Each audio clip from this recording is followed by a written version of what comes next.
Attorney at law Vaughan Bignell is calling on the government to build solid housing solutions for the victims of Hurricane Melissa.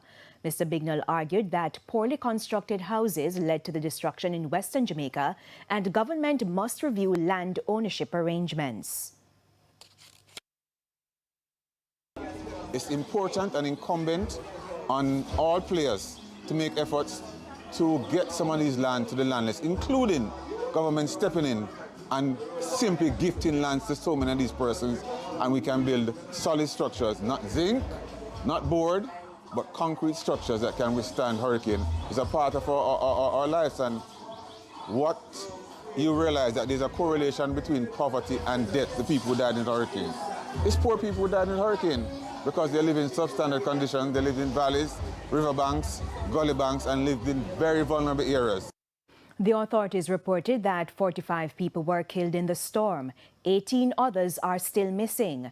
Mr. Bignell was speaking at the 3rd annual Christmas tree lighting in Halfway Tree, St. Andrew.